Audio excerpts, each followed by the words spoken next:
Now we're open to all attendees, so we'll just sit tight, see what happens. Sounds good. I'll go ahead and mute myself so I don't make noise.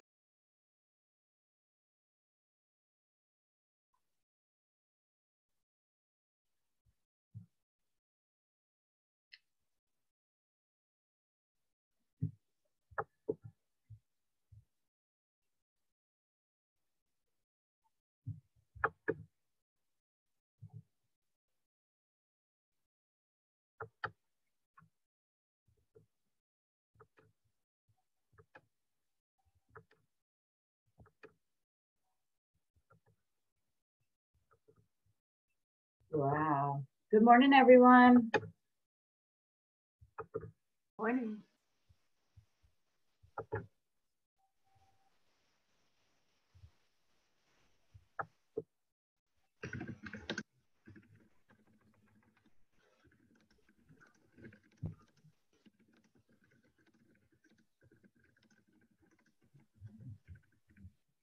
Good morning, everyone. This is Amy Jackson from the Asheville Chamber. Thanks for being a part of our first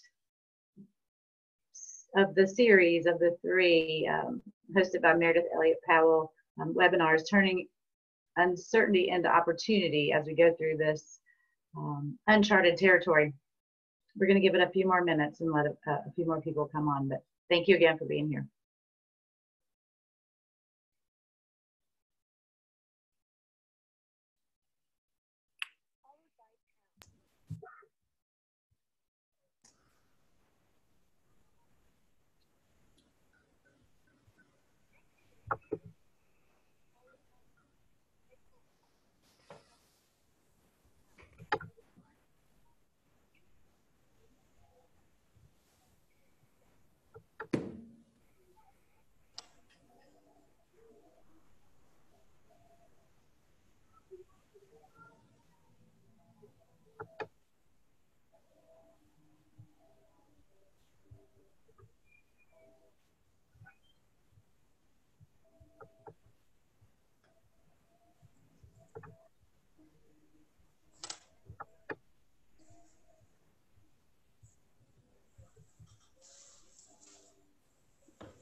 Just a couple more minutes. We'll give it for people to come in. Again, thank you for being here.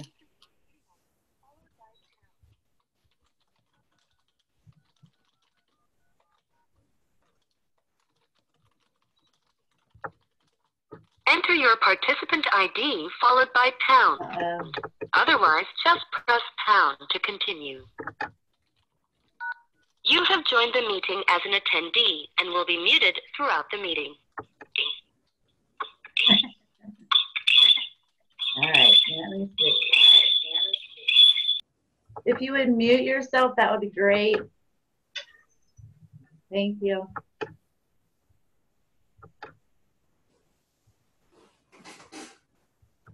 All right, so I think we have most of our participants here. We'll go ahead.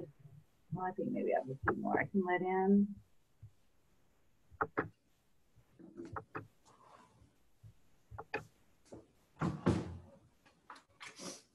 This one, welcome.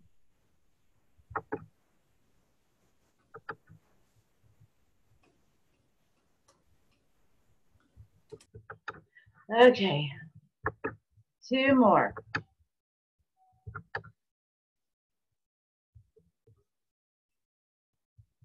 Thank you, Meridith, for being here. I want to, first of all, Neil DeQuattro, are you there? Neil DeQuattro is from Wells Fargo, our presenting sponsor. We want to thank Wells Fargo. Neil, are you there? Not here yet. Okay. Wells Fargo is our presenting sponsor for Small Business Week. We want to thank them. They're always great sponsors of the Chamber. Neil DeQuattro is the area manager of Asheville, and he will be on soon to chat with us. I also want to thank UNC Asheville, the Family Business Forum. There's another event tomorrow at 11 the Family Business Forum is putting on a business positioning in the wake of COVID. If you would like to look on their website for that one, you're welcome to. Also, AB Tech, another sponsor of ours. We're so appreciative for all sponsorships for Small Business Week. And again, thank you, Meridith. I'll introduce you. Meridith Elliott Powell is going to take us through Turning Uncertainty into Opportunity, the first of 3, today, tomorrow, and Wednesday. They'll all be from 10 to 11. So you're welcome to log on to all of them. So Meridith, I'm going to turn it over to you. Great, thank you. We just got a message from Neil. He's having some microphone issues. Yeah. So told him to if you want to keep an eye on the Q&A. If he ends up clicking in, maybe we can. I do want a big shout out to Wells Fargo and to Neil. Neil, I'm amazed you're even here. I can't even imagine how busy you are as a banker right now. You're truly frontline personnel.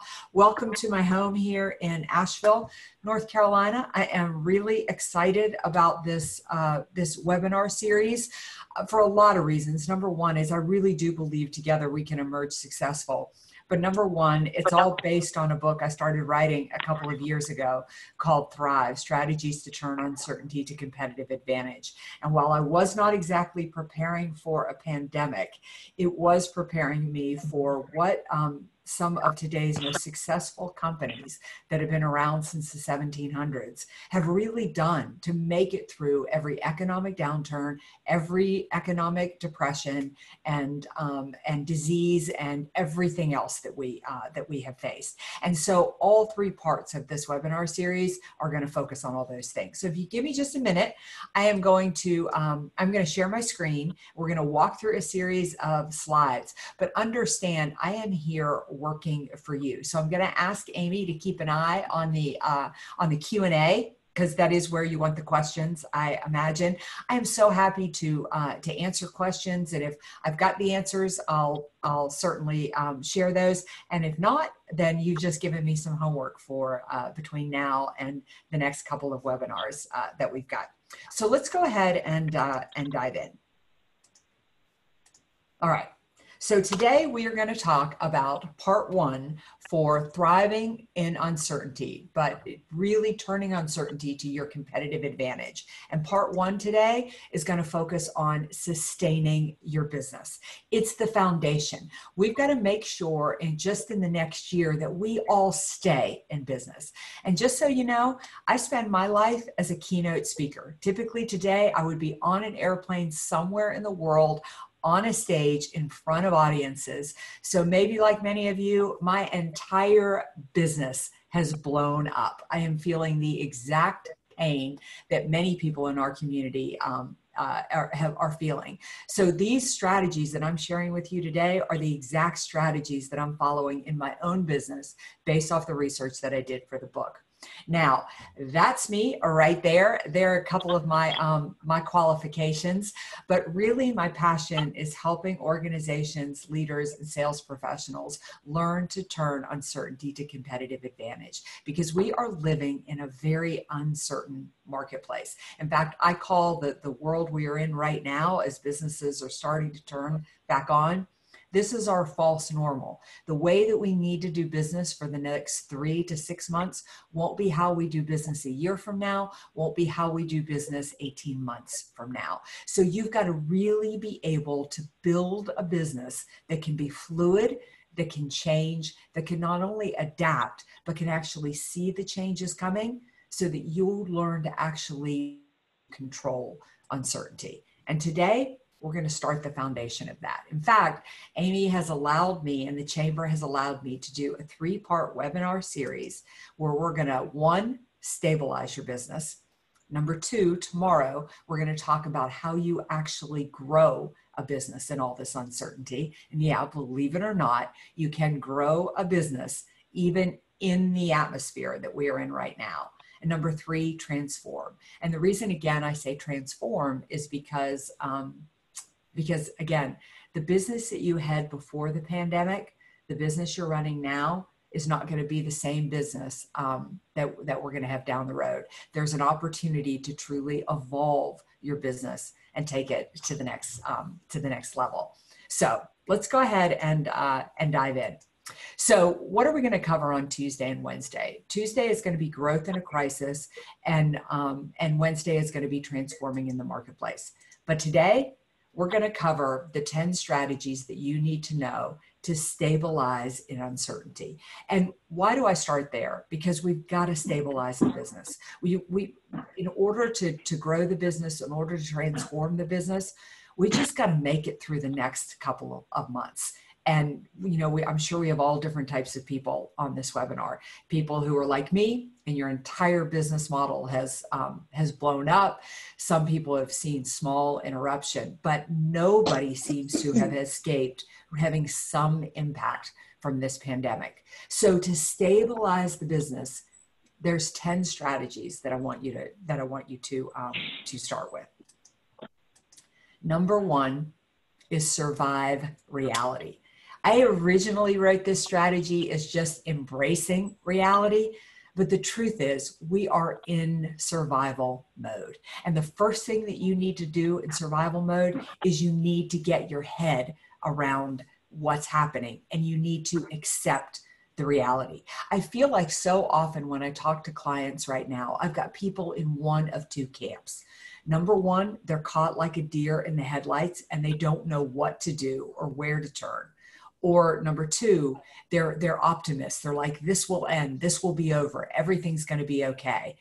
And based on the research that I found for businesses that have really thrived in uncertainty, the answer is somewhere in the middle. They're realists. They're saying, this is the atmosphere that we're in right now. And what do I need to do? What do I do once I accept my reality? What do I need to do to survive in that reality? So the question becomes, where does the research come from? Well, it's pretty impressive research. It comes from prisoners of war and from self-made billionaires. And what we learned for prisoners of war is, unlike the uncertainty that we're living in that actually will have an end, they had no idea when and if their situation would ever end and if they would survive from it. So number one is the ones who made it out accepted their reality. They didn't paint a pretty picture on it. They just embraced the surroundings that they were in. But they kept a future view, a dream of what would be possible when it was over. And we're going to talk about visioning in just a little bit. And they were resilient. They were able to adjust and do whatever it took to make it through that environment. And we're going to talk about that here today too, because what you typically did with your business may not be what you have to do in it in this moment in order to make sure that your business makes it. And last but not least, it is a mental game. Being very clear about focusing on what you can control and being able to let go of the rest. My family has a call every Saturday night, my extended family. And these last few weeks, these calls have really been starting to drown in politics. And I've really been thinking to myself, I don't need my head to go there. I can't control everything that they're talking about and everything that they're upset about. And I need to gain control of what I can focus on and what I can do. Success and survival is about traction and making progress. And your energy is going to go on what you're focused on. So you've got to be focused and clear on those things that you can control. Now let's talk a little bit about self-made billionaires. Do you realize that 67% of billionaires in this country are self-made, meaning they came from nothing and they built it all themselves? And how did they do it?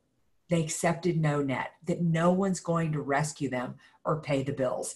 And while we may be getting some support and help around us, it's good to realize that you've got everything you need in order to make it. And again, they believed that success was possible. Getting control of your confidence and your headspace and believing that you can emerge successful, it's the key to the foundation. And again, willing to do whatever it takes, go all in no matter what, and expect that failure is going to be part of the learning curve. So how do you survive reality? What are the steps I want you to take? Well, number one, you've got to define your purpose. What's your why? Look, maybe your business was your dream and you just want to get back out there again. Maybe you want to take care of your community and your employees. Maybe you've got a business that you want to make sure is there to pass down to your children. I don't know what it is, but you've got to get clear on that why. And again, define what you can control. I'd really like to make you make a list of what you can control and what you can't control, and let go of what you can't control. You can't allow your energy to go there. Expect failure. Listen, we are going to move forward and take 2 steps back. We're going to throw some mud at the wall, and some of that is going to stick and some of it isn't. This is about making progress. Define your vision, where you're headed. What's your end goal? Where do you see your business 2 to 3 years from now? You've got to get really clear on that, because that's what's going to keep you moving forward. Chart your course, build a plan, which we're going to talk about in here today, but then let go of that plan, because your plan is going to change. I've been working on a research paper with CEOs that are doing incredibly well in the middle of this crisis. And one of the CEOs I was interviewing is in the airline industry. And you talk about a tough industry to be in right now. Well, they've got a plan and they charted their course, but they have changed that plan 21 times since this pandemic started, because they understand that flexing and changing is going to be so critical to their survival. And then we want to set you up for small wins. What I want to do with this first strategy is you got to get your head in the right space if you are going to survive this crisis. And you got to really focus on what you can control. You've got to believe that success is possible. And this has to be something that you work on every day. You give yourself 10 minutes in the morning to focus on what you're grateful for, to look at your vision, and to really pump yourself back up to go back out there and rebuild your business. When I started researching the book Thrive, it's fascinating to me that businesses have been around since the 1700s. Procter & Gamble is a great example of that. But they've done that by being able to really believe that they've got a good business and that business can be successful. But they're willing to shed things that don't work, focus on what they can control, and morph and change to survive what the atmosphere is throwing at them. So that's number one. If you can get your head in the right space, we can take care of the rest of this. So number two is you have got to know your numbers. If you have not had a good meeting with your accountant, then now is a time to do that. Get intimate intimate and close with your bookkeeper, or if that is you, dive into QuickBooks, and you have got to know your numbers. We do have to embrace reality. Even though we don't want to look at our checkbook right now, the truth is you have to look at it. Until you know where you are, we can't understand what it's going to take in order to crawl out of the situation that we're in. So the questions become, where are you now? What's your projected quarterly revenue? What's your projected quarterly expenses? How much revenue are you losing or have lost? How much savings do you have? What loans and lines of credit are available? What cash flow needs versus cash flow availability? And I want you to repeat that monthly, because things are going to change. We don't know if, as we open up, if things will be positive or they'll be negative. We don't know if June will be a good month and then July will be a bad month. We don't have any idea, but you've got to get in and you've got to answer the hard questions. What expenses can you cut? What expenses can you defer? I saw a piece on the news this morning that they had an expert in there talking about expenses that you can defer. And they said one of the biggest mistakes that small business is making right now is that they're not asking enough to defer expenses. Credit card companies, a lot of organizations are willing to work with you, but you've got to pick up that phone and you have to ask, how stable is your revenue? Look, you can look at my business right now, and I've got projected revenue on the books, but the chances that speaking engagements are going to return by fall, pretty slim to none. So my revenue is not stable. I've got to accept that. I've got to come to terms with that. So where and how can you generate revenue? Again, great example is movie theaters right now. I mean, you talk about non-stable revenue, right? I mean, the chances that 500 people are going to go see a movie by October and be in a crowded theater are kind of slim to none. But they're looking at how they can generate revenue. They're starting to bring back the drive-in theater. So they're looking at ways that are outside of the box that they can generate revenue. I've got another brick and mortar toy company that I work with. Now, people are not going to be coming in to their place of business to buy toys. They really don't have a great website that allows you to buy toys online. So right now, they started a delivery service. They shop for the gifts for you, and they go and they deliver them. Is it the revenue they were producing before? No. But it is getting revenue in the door, and they're thinking about how they can generate some revenue. Then start to think about, is outside income needed? I mean, is there something that you need to do in order to generate a little bit of revenue? I've got some clients that work in the event space, and you want to talk about a business that has blown up. They put on large sporting events, and they've had to go and both take part-time jobs in order to get some income coming into the business. How can you depression, not recession proof your business? Listen, you've probably gone through your business and figured out every expense you can cut, but I need you to go back through it again. I'm working with kind of my peer group, and we just question our expenses every single quarter and really ask ourselves, do we need to spend those things? This is a short-term strategy, not a long-term strategy. So there are expenses that you can cut now that will probably bring back in the future. And what are your cash flow needs to stabilize the business? Just to stay alive, what are you going to need to have? And where can you generate that revenue? Listen, if you can ask these hard questions, you're going to get the business stabilized, which is going to allow the business to grow. These are the hard questions, but they're critically important. And if you get your business in financial shape, if you can make it there, then we can build the runway to actually grow and transform the business. One of the things that is really troubling me right now is that small businesses are thinking about closing their doors when they're passionate about what they do and passionate about the service that they offer. This economy will come back. We will be strong again. I want to help you build the bridge just to get to that point. And asking the hard questions, stripping it back and taking a long, hard look at the business. Once we understand the reality, we can start to build the things we need to get the business to the next level. So number 3, create your short-term strategy. And I want to emphasize short-term strategy. We're building a strategy for the false normal. Amy and I were talking about before this webinar started, and what is it going to look like for restaurants to reopen? What is it going to look like for businesses to reopen? You're going to be running your business in a way that you probably won't be running it a year from now, but you still need a strategy to build that business. Now, every time I talk about strategy, it's kind of like as if I feel the energy suck right out of the room. Strategies feel overwhelming, they feel cumbersome, and they feel burdensome because they're too complicated. And I want to build a simple strategy. Another thing that my clients get hung up on is they worry that if they make a decision, they're going to have to stick to that decision. And you don't. Again, this is fluid. We can change our mind.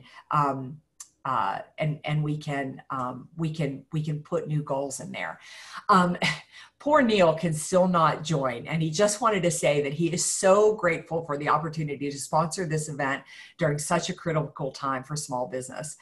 He won't be able to address the group. Well, Neil, I'm going to do it for you because this webinar would not be happening without you and the work that Wells Fargo is doing in the community. So I really want to thank you for that. I ran into a Wells Fargo banker just the other day, and and you guys are working so hard and helping so many people. So for you even to take the time to be here, it's really, really impressive. So I want to walk you through this just really quickly, and then I'm going to give you a couple of things to do. We're going to really cover the bulk of this in the next two strategies. But what I want to draw your attention to is this strategic plan is written in a circle. And the reason it's written in a circle is because it is fluid. It allows you to change. The box I want you to be concerned about right now are the short-term goals, which is the yellow box, and the red box is ultimately where you want to be. So what does that look like? What is your vision for your business? Where do you see your business 2 years from now? And it can be as simple as I see us opening our doors with a full store, more profitable than we've ever been, and a strong team. That's a great vision. That tells us where we are headed. And then what do you need to achieve that vision? I just want you to brainstorm out the things that you need to do to achieve that vision. And then what are all the things that you need to make that happen? And from there, I want you to pick 3 priorities, just the 3 things that you're going to focus on for the next 6 months to ensure you achieve that vision. Why do I pick the number 3? Because we really can't handle more than 3 things to focus on. And we've got to get you focused, and we've got to get your priorities clear. So your short-term strategy is as simple as your vision, where you see the business, 3 goals, the steps it's going to take to accomplish those goals, and holding yourself accountable every month to make progress on those goals. One of the biggest things you learn from businesses that are successful in uncertain times is they're razor-like focused. They don't get distracted by all the other stuff that's going on. They're razor-like focused on what they need to accomplish, and they hold themselves accountable to accomplish those things. Number 4, communicate, communicate, communicate. Look, at this point, you have a plan. You have a strategy. You know how you're going to be doing business. You know how you're going to be serving customers, and you know where this business is going to be in the next couple of years. I need you to communicate that with absolutely everybody. You need to communicate it out to your customers. One of the worst things you can do right now is disappear from the marketplace. I talked to you a moment ago about that events business, and literally by the end of March, they had lost over 2/3 of their revenue for the year. And the first thing that we did is we went in and we built a short-term strategy. How were they going to achieve their vision in the next couple of years? And then where did we need to focus? And then we went out and we communicated that to their customers. Because here's what your customers are thinking if you're not communicating with them. They're thinking you're in trouble. They're thinking you're going to disappear. They're thinking that they better find someplace else to sell, to get their products and services, because you're probably not going to make it through this pandemic. So what I want you to do is communicate to your customers a very positive, confident, informative, engaging, and ongoing message. You've got to be getting those messages out as, look, we know we've been hit hard by this pandemic, but we've got a strategy. We've got a plan. Here's what we're doing until we open our doors. When we're allowed to open our doors, this is how we're going to be doing business. This is what we're focused on in our business. Here's how we're helping customers. The more you can get those messages out there, the more confidence you will build with your customers. And the more confidence you build with your customers, the more loyal they're going to be, and they're going to stay there, and they're going to do business with you. Listen, your customers want to help you survive this pandemic, but if you're not getting the message out as to what you're doing, and if you don't have a plan, then look, they're going to turn somewhere else. So you don't have to have all the answers to everything, but you do need to have a short-term plan, and you need to be communicating that you're out there, you're surviving, and you're doing pretty well during this, pandemic. In the age of uncertainty, what people want more than anything is to know that you've got a plan, you've got a strategy, and that you have a path forward. So I want you really communicating that message out to your customers and letting them know what you're doing and how you're doing it. Also, the power of story is so incredible right now. So many of you have a great story about what you've done through this pandemic. Maybe you've done some things to volunteer in your community. Maybe you've done some things to really help some of your customers. Maybe you've got a great story about how you're revamping your business so that it's going to be safe. Get those stories out there and really start communicating that message. Getting the story out there is going to emotionally connect people to you. And if people feel emotionally connected to you, then they're going to have confidence in you. And if they have confidence in you, then they are going to stick around through this pandemic and they are going to be there for you. They're going to be there long term and they're going to be very much in your corner. But again, you've got to be communicating that message and you've got to be using all the mediums to be doing that. So what is number 5? Build your energy. Look, I've started off this webinar by talking about all the things that you need to be doing to take care of your customers and take care of your business. But there is going to be no business if you are not taking care of you. And, Amy and I were laughing before we started this webinar about just the fact that, we're working harder than we've ever worked. Everybody I know is working harder than they've ever worked. We all have to-do lists that are stretching out like this. So I don't believe you can manage your time, but I do believe you can manage your energy. And in today's marketplace, you have got to protect that energy. There are a million energy sucks out there right now. We've got team members that are energy sucks. We've got more problems than we know what to do with. We've got non-priorities that are energy sucks. We've got customers that are energy sucks, family members, and the list goes on. You can finish a day having accomplished nothing and being very exhausted because you have energy sucks. So you've got to build, protect, and use your energy. Understanding that you need the energy to accomplish the things you need to accomplish in order to keep your business alive. So you've got to know what steals your energy. Listen, I told you at the start of this, my family call on Saturday nights is sucking the life out of me, and I need to quit being involved in that. Consequently, the opposite of that is what builds your energy. Is it spending a little bit of time with your kids in the middle of the day? Is it going for a walk at noon? Is it sitting down and reading a book? Is it laughing with some of your friends on a Zoom call? Whatever it is, you need to know what builds your energy. You need to think about what you can get rid of. Unfortunately, all the energy sucks in our life we can't get rid of. There's still customers we've got to deal with, things we have to do in our business, filling out all the paperwork we've got to fill out right now. Some things you can't get rid of, but some things you can. What do you have to allow in? What can you do to rebuild your energy? And where does that fit in your day? Really important. I want you to give yourself as a business owner the gift of rebuilding your energy somewhere in the middle of the day.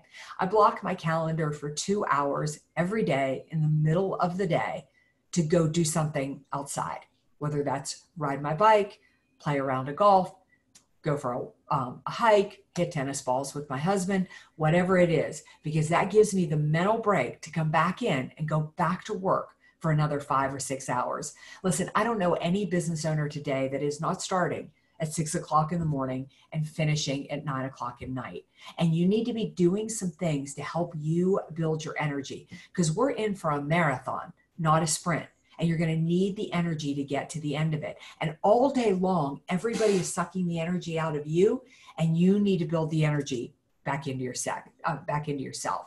Number 6 is the 80-20 rule. This really goes with energy. You've got to realize that that 20% of the things that you are doing are going to give you 80% of the return on investment.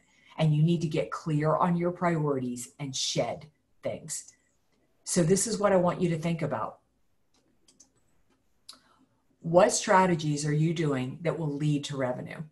What strategies will generate revenue? What will transform your business? And what will take care of and prioritize you? Those are the things that need to go on your calendar first if you're going to stabilize your business. Everything else needs to fall away. The first month of this pandemic, I did not understand this strategy at all. And I was doing everything I could just to try to keep my business alive. But when I went in and I color coded my calendar, this is what I found. I decided to color code my calendar. Anything that I put on there in red was transforming my business. I've got some things that I've got to do to work on my business to change it and transform it, because my business is not going to come back exactly how it is right now. Dark green activities were generating revenue. Light green were leading to revenue. And orange were not productive. What I found is the first month when I went back and color coded it, I had way too much orange on my calendar. And now orange has to fight its way onto my calendar. And I load my calendar with red, dark green, and light green. I am protecting my time, because where my time goes and where my energy goes is going to determine whether my business is here a year from now. You need to do that for you. You need to get very clear on what strategies are really making sure that your business is going to be successful and what needs to get off your calendar. And that's going to allow the room to prioritize some of the things that you need to do to take care of yourself. This one is so critical. If you can dominate your calendar with your revenue generation, with leading to revenue generation, with things that'll transform your business, you're going to make sure that you are working in the zone most of the time to make your business really successful. Number 7, reinvigorate your brand. This is no time to pull back from marketing and branding your business. This is the time to come on really, really strong. Listen, people are going to remember who shows up in the middle of this pandemic. And if you are off the radar, people will forget about you. But there are some pretty strong do's and don'ts when it comes to branding. Number 1, don't be tone deaf. I can guess pretty much everybody on this webinar, you have experienced that person coming across to you in LinkedIn, selling you stuff before they ever know you. Giving you ideas of ways that you could, make money or do something like that in the middle of this pandemic. It's tone deaf. People don't know where you are or what you're going through. Don't forget to cancel campaigns. You may have had some marketing in place before this pandemic that it's not right now. I had a whole book marketing promotion campaign on a book that I just wrote and just released. I had to cancel the whole thing because that campaign was wrong. Don't focus on short-term wins. We're just building the brand. You may not get immediate return on investment. So what do you want to do during this pandemic? You want to show empathy. You really want to show that you're going through this crisis just like your customers are, and you want to solve a problem. I saw a great ad for Park Ridge Health this morning. It was on WLOS, and the ad really talked about everything that they're doing to keep their hospital safe, and that if you came through the hospital, you would be protected. See, they're promoting the hospital and its services, but they're solving a problem in showing us that the hospital is safe. Jersey Mike's did a great one like that too. They talked about the fact that we're all getting tired of trying to figure out what to make for dinner and how to feed the kids and do all those types of things. And they said, let Jersey Mike's help. This is what we do, and this is how it will be safe for you. And do focus across mediums. Listen, a lot of us are on a shoestring budget right now. Putting it on social media and things like that, that's a great way. Using your email campaigns, you can definitely get your brand out there. But I need you to think about who do you want to be and how do you want to be seen during this pandemic and after.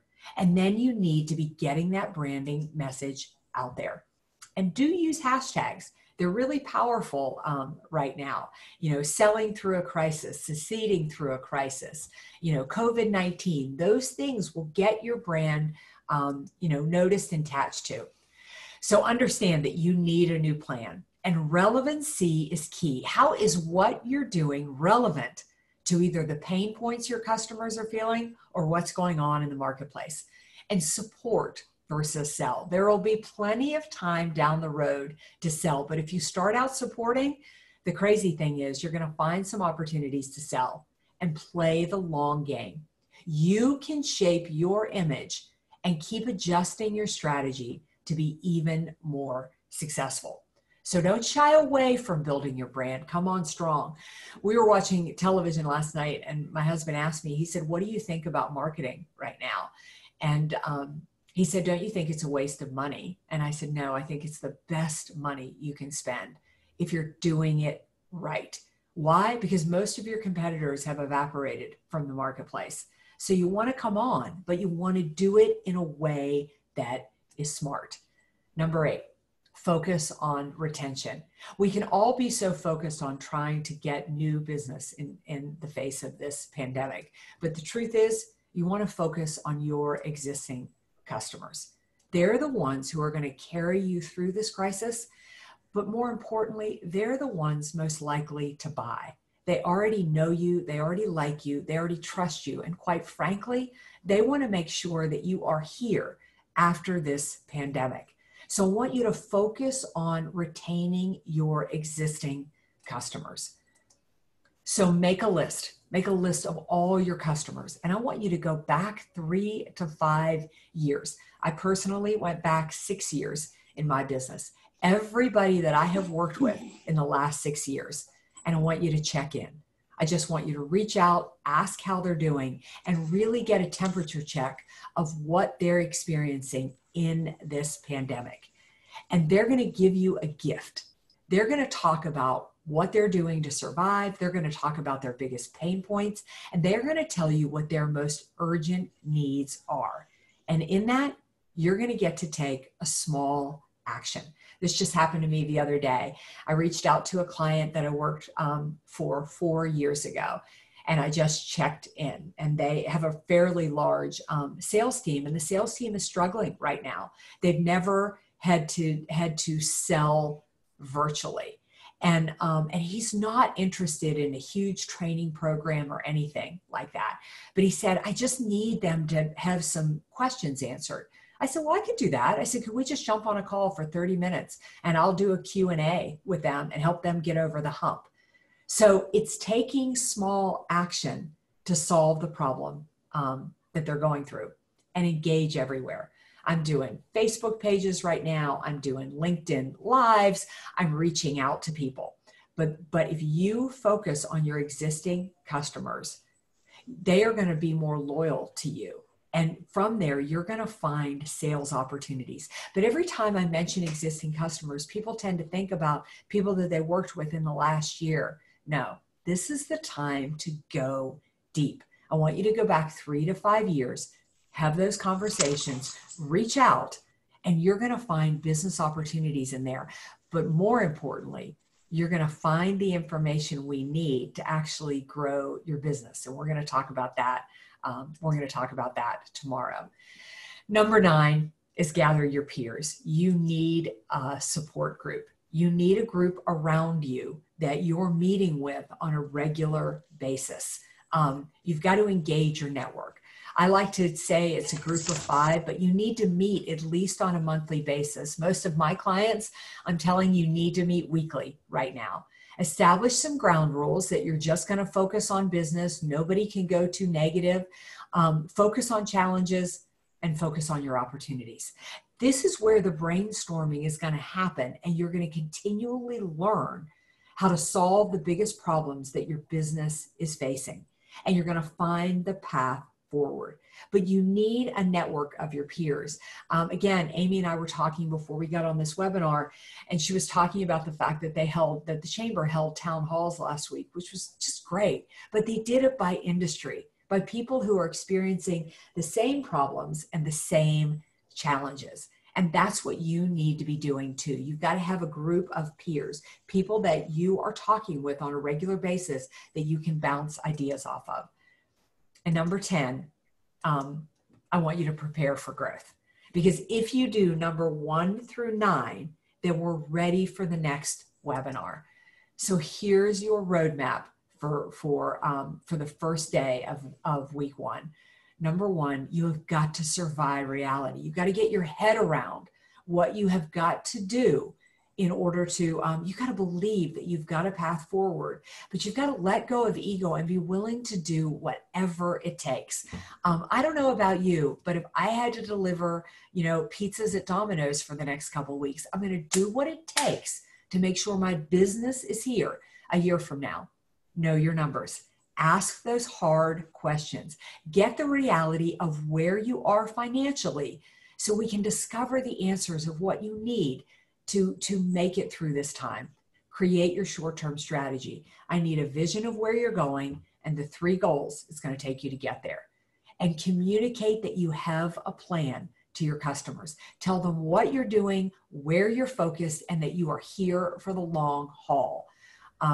Build your energy. Take care of you.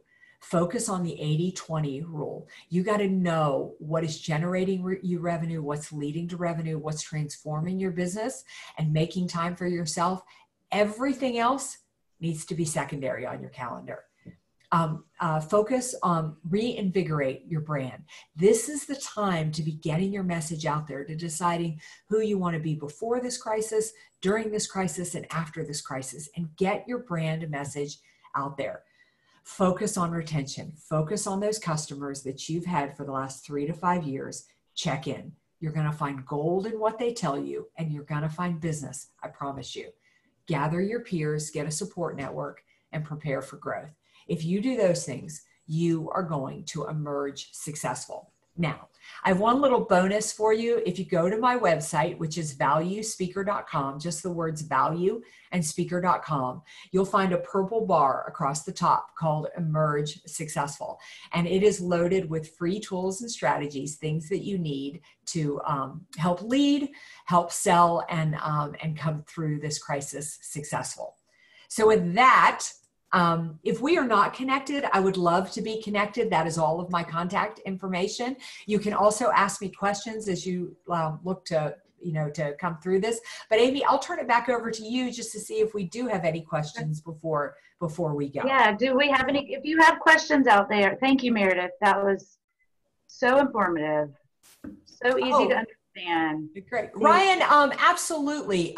Please share it with your teammates. Yeah. And I really do mean, if you have questions, if you start to put some of this into place, please reach out to me. It actually helps me understand where the pain points are. And I really, Asheville is important. Successful. Great. Yes. That's what I was going to say. This is being recorded. We will have it on our website as well under resources after we're done. Another shout out to Neil. Again, this wouldn't have been possible without him and Wells Fargo. Meredith? I'm sorry? You can. Okay. I just wanted to make sure you could hear me. I just want to point out 2 things that you said that I think are super important to everyone. The first one is the communication. Keep it out there. Yeah. I talked to a business a couple of weeks ago, and she said they sell food product, packaged food product, and she said, people aren't into buying a packaged food product right now, but we are staying relevant. We are doing Facebook Lives. We are still putting ads out. We just want to make sure that we keep our name out there so people don't forget. And I think that's super important. And the other one, it came with the same opportunity, was to share with your peers and stay with your peers. If you're having a hard time, they might be having a hard time. They may have a suggestion or a solution that you haven't thought of. So I do appreciate those 2. Thank you very much. I think so. I'll tell you one of my favorite stories about communicating is there's a small shop in Chicago, Illinois, and she sells high-end retail gifts. and her whole business plan is built on you come into the store and she helps you pick out a gift. And boom, you know, her business evaporated. Well, she just let all of her customers know that she created a simple Google form that they could fill out saying what's the occasion, what it's for, or whatever. And she's keeping her doors open. But by just communicating that I've got a plan, this is what I'm doing, you know, it really is going to carry you through. And to make that shift in your head, we've just got to survive the next 3 to 4 months.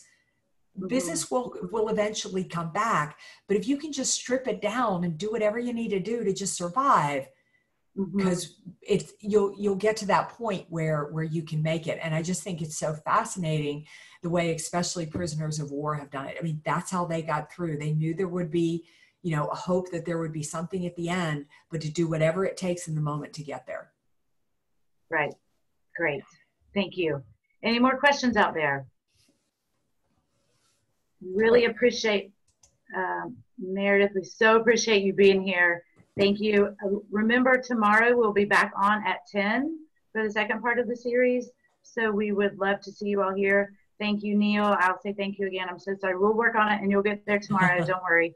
And we'll give you more time tomorrow. We're gonna focus on growing in a crisis tomorrow. So that's pretty exciting stuff. Great. And then we have events again all week. So make sure you check astralchamber.org for all the other events. So thank you very much. I look forward to seeing all of you again sometime this week. Take care. Thanks. Bye. Bye.